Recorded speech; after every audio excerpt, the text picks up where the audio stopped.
هذه إذاعة إرنا. المستمعات الكريمات والمستمعين الأكارم متابعي إذاعة أرينا حيثما كنتم وحيثما يصلكم بثنا، أهلا ومرحبا بكم في مستهل البرنامج العربي لهذا اليوم الجمعة 26 من يونيو. كما عودناكم مستمعات الكريمات ومستمعي الأكارم نستهل برنامجنا معكم ابتداء بنشرة للأخبار، ثم نقدم لكم حلقة جديدة من برنامجكم الأسبوعي نافذة ثقافية، ونخصص حلقة اليوم لتناول مقال يتناول ابتعاد المبدعين عن العالم. قبل ذلك مستمعات الكريمات ومستمعي الأكارم أقدم لكم نشرة للأخبار فيما يلي أبرز عناوينها. الرئيس سياس أفورقي يصل الخرطوم في زيارة رسمية تستمر 3 أيام. السودان يؤكد استمرار مبادرة رئيس وزرائه لحل الخلاف حول سد النهضة. السعودية تحصر الحج على سكان المملكة فقط. إثيوبيا تحيي ذكرى الجنرال القتيل سعاري مكنن. وأخيرا محكمة جزائرية تحكم بالسجن على رئيس الوزراء الأسبق أحمد أويحيى. كانت مستمعات الكريمات ومستمعي الأكارم هذه عناوين النشرة، وإليكم تفاصيلها من إذاعة أرينا. هذه إذاعة إرنا.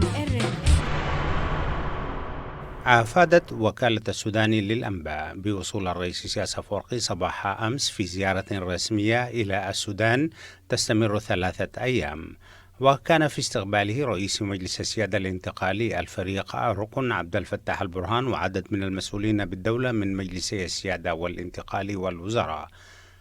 وتتضمن زيارة الرئيس الإريتري جلسة مباحثات بالقصر الجمهوري بين الفريق والركن عبد الفتاح البرهان رئيس مجلس السيادة والرئيس الإريتري تبحث مسيرة العلاقات الثنائية وسبل تطوير التعاون المشترك بما يخدم مصالح الشعبين. وقالت الوكالة أيضا أن لقاءات الرئيس سياس سوف تتواصل اليوم وغدا مع المسؤولين بالدولة، وتشمل الفريق الأول محمد حمدان دوغلو النائب الأول لرئيس مجلس السيادة والدكتور عبد الله حمدوك رئيس مجلس الوزراء. وضمن برامجنا في إذاعة إرينا سنوافيكم بمزيد من التفاصيل حول الزيارة خلال البرامج المقبلة للإذاعة. أكد وزير الري والموارد المائية السوداني ياسر عباس استمرار مبادرة رئيس وزراء السودان لحل الخلافات بشأن تشغيل سد النهضة. وقال في المؤتمر الصحفي الذي عقده صباح يوم الأربعاء الماضي في وزارة الخارجية السودانية أن مسودة الاتفاق التي قدمها السودان تصلح كأساس للتوافق بين الدول الثلاث، خصوصا وأن هناك توافق في معظم المسائل الفنية. وأكد اشتراط السودان توقيع اتفاق قبل بدء ملء سد النهضة لأن سلامة سد الرصر استعتمد بصورة مباشرة على تشغيل سد النهضة. وأوضح أن الخلافات تتركز حاليا في القضايا القانونية وإلزامية الاتفاق وعدم ربطه باتفاقات تقاسم المياه وحل النزاعات مع بعض المسائل الفنية. وكشف الوزير أيضا أن السودان بصدد دراسة تقديم خطاب لمجلس الأمن لتوضيح موقفه إسوة بمصر وإثيوبيا، مبينا أن السودان تلقى دعوة من إثيوبيا لاستئناف المفاوضات، فيما عادت الحكومات تأكيد موقفها بأن العودة لمائدة التفاوض تتطلب إرادة سياسية لحل القضايا الخلافية العالقة. تجدر الإشارة إلى أنه تم تنوير البعثات الدبلوماسية بموقف السودان بشأن سد النهضة من قبل وزير الري ووزير الخارجية بشكل مشترك. أعلنت المملكة العربية السعودية إقامة هذا الحج هذا العام حصرا لحجاج الداخل من المملكة وبأعداد محدودة جدا في ظل استمرار وباء كورونا. وقالت وزارة الحج والعمرة أن القرار الذي صدر يوم الاثنين الماضي يأتي حرصا على إقامة الشريعة بشكل آمن صحيا وبما يحقق متطلبات الوقاية والتباعد الاجتماعي اللازم لضمان سلامة الإنسان تحقيقا لمقاصد الشريعة الإسلامية في حفظ النفس البشرية. وأكدت المملكة أنه انطلاقا من حرصها الدائم على تمكين ضيوف بيت الله الحرام وزوار المسجد النبوي من أداء مناسك الحج والعمرة في أمن وصحة وسلامة، حرصت منذ بداية ظهور الإصابة بفيروس كورونا وانتقال العدوى إلى بعض الدول على اتخاذ الإجراءات الاحترازية لحماية ضيوف الرحمن بتعليق قدوم المعتمرين من الخارج. وهو ما لاقى مباركة إسلامية ودولية لما كان له من إسهام كبير في مواجهة الوباء ودعما لجهود الدول والمنظمات الصحية في محاصرة انتشار الفيروس.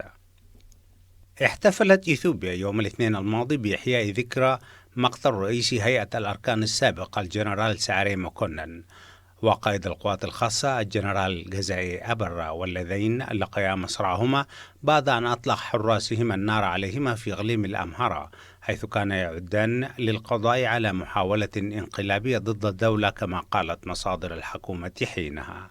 وكان القائدان العسكريان اللذان ينحدران من إقليم تيغراي الشمالي يخططان للقضاء على الانقلاب الذي دبره حاكم إقليم الأمهرة حينها أسامنيو تسيغي، وأدى إلى تصفية مسؤول الأمن في الإقليم والمدعي العام إضافة إلى القائدين البارزين. ومن جانبها قالت زوجة سعري مكونن بأنها لم تستدعى حتى اليوم للشهادة حول مقتل زوجها، وأن السلطات تخبرها بأنها لا زالت تعتقل القاتل، ولكنها وحسب قولها لا تعلم إلى أين وصلت التحقيقات في الحادثة. وكانت السلطات في أديس أبابا قد أطلقت اسم سعري مكونن على أحد الطرق الرئيسية المؤدية إلى مطار بولي الدولي. وقالت الحكومة حينها بأنها قضت على مدبر المحاولة الانقلابية والذي كان يحاول الفرار إلى خارج البلاد. أصدرت محكمة في العاصمة الجزائرية حكما ثانيا على رئيس الوزراء الأسبق أحمد أويحيى بالسجن 15 عاما بعد صدور حكم سابق ضده بالسجن لفترة 12 عاما.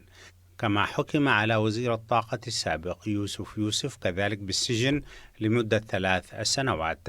وحكمت المحكمة على وزير الطاقة والمعادن في حكومة يحيى عبد السلام أبو شوارب بالسجن لمدة 20 عاما.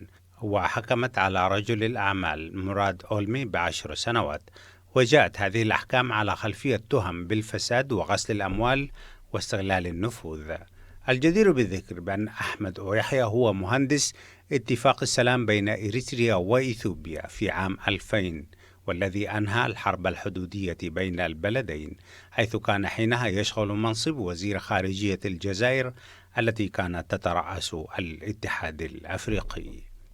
بهذا الخبر من العاصمة الجزائر نكون وإياكم قد وصلنا إلى نهاية نشرتنا الإخبارية، وهذا تذكير بأبرز عناوينها. إذاعة إيرينا، صوت مستقل لإريتريا. الرئيس إسياس أفورقي يصل الخرطوم في زيارة رسمية تستمر 3 أيام. السودان يؤكد استمرار مبادرة رئيس وزرائه لحل الخلاف حول سد النهضة. السعودية تحصر الحج على سكان المملكة فقط. وإثيوبيا تحيي ذكرى الجنرال القتيل سعري مكونن. وأخيرا محكمة جزائرية تحكم بالسجن على رئيس الوزراء الأسبق أحمد أويحيى. كانت مستمعي ومستمعاتي الأفاضل تلكم نشرة الأخبار قدمناها لكم من إذاعة إيرينا. متابعة طيبة أرجوها لكم مع ما تبقى من فقرات برنامجنا. هذه إذاعة إيرينا. المستمعات الكريمات والمستمعين الأكارم، أهلا وسهلا بكم مجددا في حلقة اليوم من برنامجكم الأسبوعي نافذة ثقافية، ونخصص حلقة اليوم للإجابة على سؤال حول أسباب ابتعاد المبدعين عن العالم، وذلك بتقديم مقال للكاتب فاضل السليماني عن الشرق الأوسط السعودية تحت عنوان لماذا يختبئ المبدعون عن العالم. متابعة طيبة. هذه إذاعة إيرينا. فن الاختباء أو الفرار من الذات والعالم في الوقت نفسه هو جزء من التاريخ الأدبي منذ هوميروس، وهو ليس زهدا ولا عزلة. والاختباء قد ينتمي إلى العائلة الكبيرة نفسها، لكنه ليس شقيق أي مما سبق. الزهد والعزلة خياران واعيان إلى حد بعيد، يصدران عن عقل وفلسفة ورؤية، لذلك غالبا ما يأتيان متأخرين في عمر الحكمة والنضوج كعزلة أبي العلاء مثلا. الاختباء شيء آخر، قد يهجم فجأة وفي أي لحظة، نفور لا يمكن تفسيره أو الوقوف على سبب واحد من أسبابه، اشمئزاز من شيء ما، من فعل اقترفته الذات أو تتصور أنها فعلت أو ارتكبه الآخرون، وقد يكونون بريئين من كل ذلك رغبة في الإضمحلال حتى التلاشي في غرفة صغيرة في البيت أو في الجنون على طريقة نيتشه أو هولدرلين، أو الهرب إلى منفى لا ترى فيه الفرد ولا يراك الفرد فيه. لا فرق، المهم الوصول إلى الحد الأقصى من عزلة الروح. لا جدوى هنا من الاستعانة بعلم النفس لتفسير هذا النزوع القامض، فهو لا يفعل شيئا ولن يستطيع أن يقرأ تلك اللحظة التي سرعان ما تتوارى في الأعماق وتبقى ساكنة هناك إلى الأبد، منطوية على سرها الذي لا تعرفه ولن يعرفه أحد. تستمعون إلى مقال للكاتب فاضل السليماني تحت عنوان لماذا يختبئ المبدعون عن العالم ضمن برنامج نافذة ثقافية. إذاعة إرينا، صوت مستقل لإريتريا. أي قرف قاد إيميلي ديكنسون إلى ذلك الفرار الرهيب من العالم، فحبست نفسها في علية في بيت الأب 39 عاما ابتداء من عام 1847 وهي في 17 من عمرها، حتى رحيلها عن 56 عاما سنة 1886 لم تطأ خلالها عتبة بيت أبيها سوى مرتين.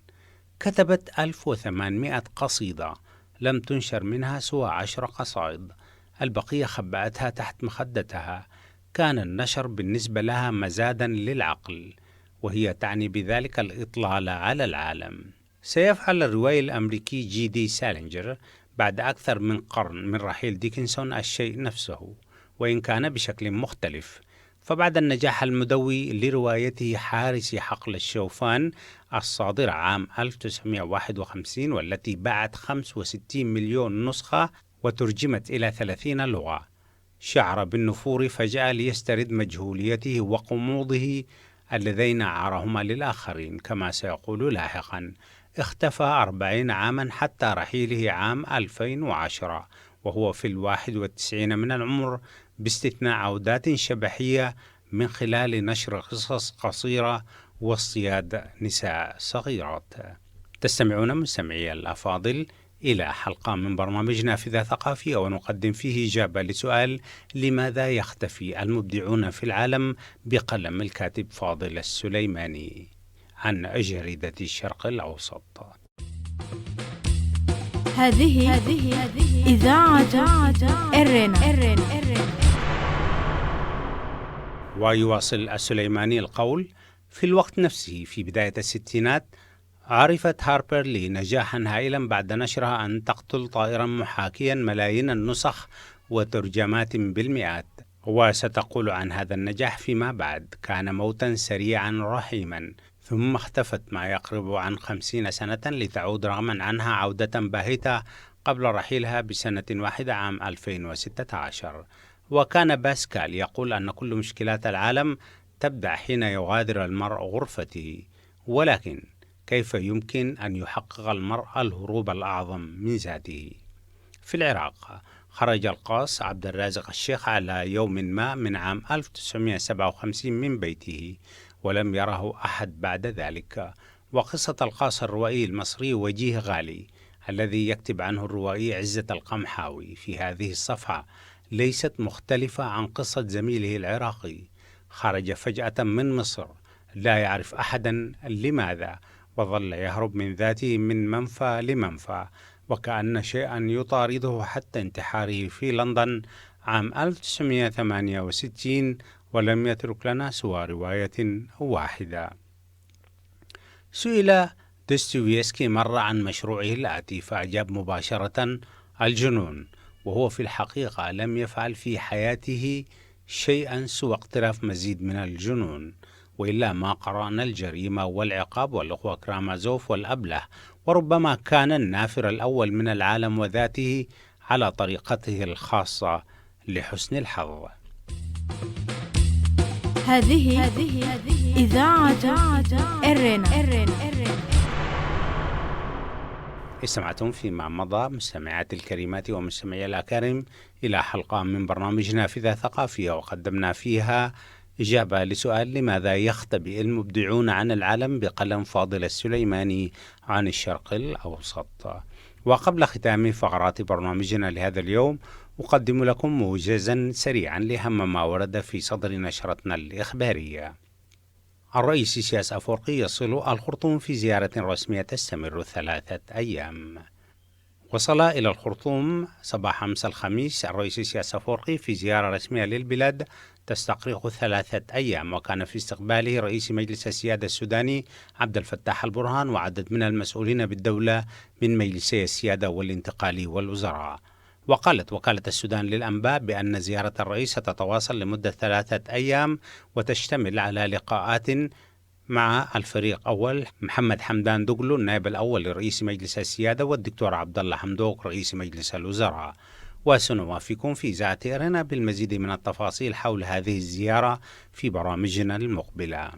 السودان يؤكد استمرار مبادرة رئيس وزرائه لحل الخلاف حول سد النهضة. أكد وزير الري والموارد المائية السوداني ياسر عباس استمرار مبادرة رئيس الوزراء السوداني لحل الخلافات بشأن تشغيل سد النهضة. وقال في المؤتمر الصحفي الذي عقده صباح الأربعاء الماضي في وزارة الخارجية أن مسودة الاتفاق التي قدمها السودان تصلح كأساس للتوافق بين الدول الثلاث، خصوصا وأن هناك توافق في معظم المسائل الفنية. وأكد اشتراط السودان توقيع اتفاق قبل بدء ملء سد النهضة، لأن سلامة سد الروسيرس تعتمد بصورة مباشرة على تشغيل سد النهضة. السعودية تحصر الحج هذا العام على سكان المملكة فقط. أعلنت المملكة العربية السعودية إقامة الحج هذا العام حصرا لحجاج الداخل من المملكة وبأعداد محدودة جدا في ظل استمرار وباء كورونا. وقالت وزارة الحج والعمرة أن القرار الذي صدر يوم الاثنين الماضي يأتي حرصا على إقامة الشريعة بشكل آمن صحيا وبما يحقق متطلبات الوقاية والتباعد الاجتماعي اللازم لضمان سلامة الإنسان تحقيقا لمقاصد الشريعة الإسلامية في حفظ النفس البشرية. إثيوبيا تحيي ذكرى الجنرال القتيل سعري مكونن. احتفلت إثيوبيا يوم الاثنين الماضي بإحياء ذكرى مقتل رئيس هيئة الأركان السابق الجنرال سعري مكونن وقائد القوات الخاصة الجنرال جزائي أبرا، واللذين لقيا مصرعهما بعد أن أطلق حراسهما النار عليهما في إقليم الأمهارة، حيث كان يعدان للقضاء على محاولة انقلابية كما قالت المصادر الحكومية حينها. محكمة جزائرية تحكم بالسجن على رئيس الوزراء الأسبق أحمد أو يحيى. أصدرت محكمة في العاصمة الجزائرية حكما ثانيا على رئيس الوزراء الأسبق أحمد أو يحيى بالسجن 15 عاما بعد صدور حكم سابق ضده بالسجن لفترة 12 عاما. وجاءت هذه الأحكام على خلفية تهم بالفساد وغسل الأموال واستغلال النفوذ. الجدير بالذكر بأن أحمد أو يحيى هو مهندس اتفاق السلام بين إريتريا وإثيوبيا في عام 2000 والذي أنهى الحرب الحدودية بين البلدين، حيث كان حينها يشغل منصب وزير خارجية الجزائر التي كانت تترأس الاتحاد الأفريقي. كان هذا مستمعاتي الكريمات ومستمعي الأكارم موجزا لأهم ما ورد في صدر نشرتنا الإخبارية لهذا اليوم، وبه نكون وإياكم قد وصلنا إلى نهاية فقرات برنامجنا. إذاعة إيرينا، صوت مستقل لإريتريا. وقبل الختام أذكركم دوما بأنكم يمكنكم التواصل معنا والكتابة إلينا على البريد الإلكتروني arabic@gmail.com. وحتى الملتقى بكم مجددا في حلقة جديدة من برنامج نافذة ثقافية والبرامج الأخرى لإذاعة إيرينا. لكم من محدثكم فتحي عثمان ومن زملائي في الإذاعة في باريس أطيب التحايا، ودمتم في رعاية الله وحفظه وأمانه. هذه إذاعة إيرينا.